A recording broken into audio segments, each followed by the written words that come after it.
Subscribe नहीं किया है तो चैनल को सब्सक्राइब करने के साथ साथ इस बेल आइकन को प्रेस करें ताकि आप देख पाएं हमारी वीडियोस सबसे पहले।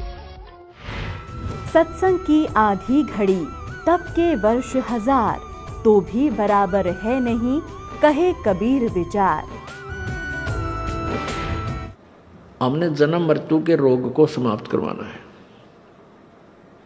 और जब तक जन्म मृत्यु का रोग नष्ट नहीं होगा तब तक हम सुखी नहीं हो सकते। इसको आप अपने बिल्कुल, पहले कहते थे ना, पल्ला गांठ लगा लो, यानी ऐसे स्थान पर नोट कर लो जिसको आप डेली याद कर सको। और यहां हम सुखी हैं ही नहीं, और आज मान लीजिए आपके पास अच्छी संपत्ति भी है, अच्छी संतान भी है, और आपका शरीर भी ठीक है, मृत्यु अवश्य होगी। जिसको इस संपत्ति को तू अपना मान रहा, संतान को, ये तेरी नहीं है, ना तेरे साथ रह गया, तो ये तो छोड़नी पड़ेगी। तो मान लीजिए हमने ये तो पक्की गांठ मार लो, ये तो एक विशेष उद्देश्य बनाओ कि मृत्यु तो होगी तो है ही, लेकिन हमने फिर मृत्यु होने के बाद दोबारा इस कोल्लू में नहीं डलना, इस अरहट के कुएं में नहीं पड़ना। इसलिए मन कर्म वचन तय वो टारगेट बनाओ कि हम सतलोक जाएंगे। सतलोक उस समय जाएंगे जब हमारा यहां से कति हृदय ठलेगा, बेटा और बेटियों से, कार और कोठियों से। पूरी संपत्ति को आप अपना नहीं मानोगे कि मेरा है भी नहीं, लेकिन हम मान रहे हैं जीव संज्ञा में आकर। हमने ऐसे अपने आप को पीव बनाना है, यानी देव संज्ञा में लाना पड़ेगा। और जब हंस रूप में हम आ जाएंगे फिर सोचेंगे सारा, हम अच्छे और बुरे का, अपने और पराये का पूरा निर्णय करेंगे। तो हंस दशा में जब तक हम नहीं आएंगे फिर हम कितनी भक्ति कर ले, भक्ति का फल निष्फल नहीं जाएगा, वो तो आपको मिलेगा। क्योंकि फिर वो मिला कहाँ, स्वर्ग में चले गए, महास्वर्ग चले गए, फिर गधे बन गए। तो इस बीमारी से दपार हमने कटवाना है, इस रोग का तो हमने निवारण करवाना ही है कि जन्म मृत्यु फिर ना हो। तो उसके लिए जब आप यहां से चलोगे, शरीर त्यागने लगोगे, तो शरीर त्यागने लगोगे तब आपको अंत समय में भगवान की ये भक्ति याद रहनी चाहिए।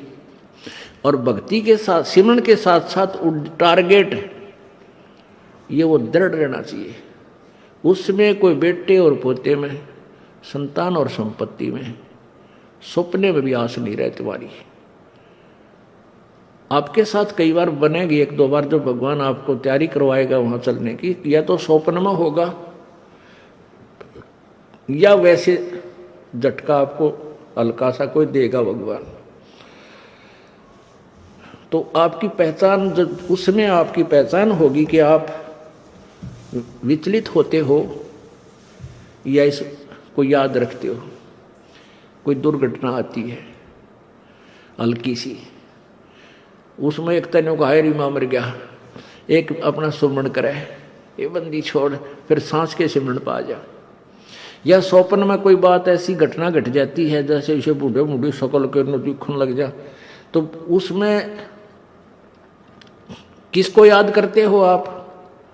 ये रिहर्सल होगी आपकी जो है ना, परीक्षा होगी। पहले अगर दे कच्चे इम्तिहान, कच्चे एग्ज़ाम होते थे पहले 6 माही, फिर 9 महीने में, फिर लास्ट में होते थे पक्के।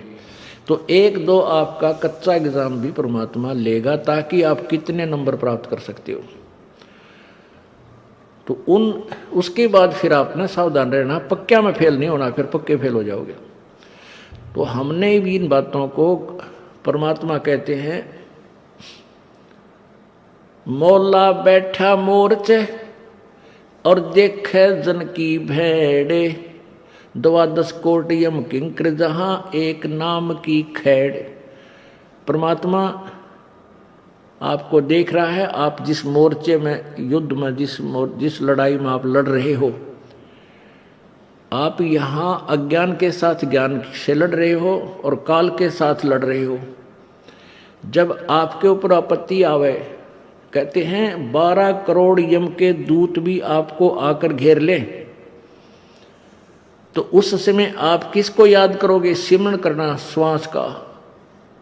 परमात्मा आपको देख रहा है कि ये कौन सा हथियार उठाओगा। ये माँ बाबू ने याद करे, हाय माँ बचा ले, हाय बाबू पिताजी आ जाओ, मर गया भाई बचाइए, या वहां पर सिमरण शुरू करता है।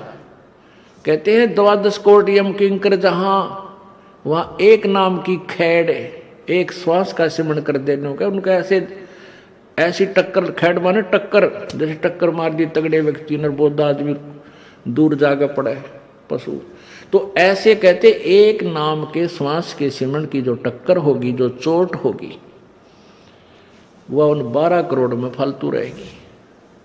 तो हमने ऐसे ही अपने जीवन को सफल बनाना है।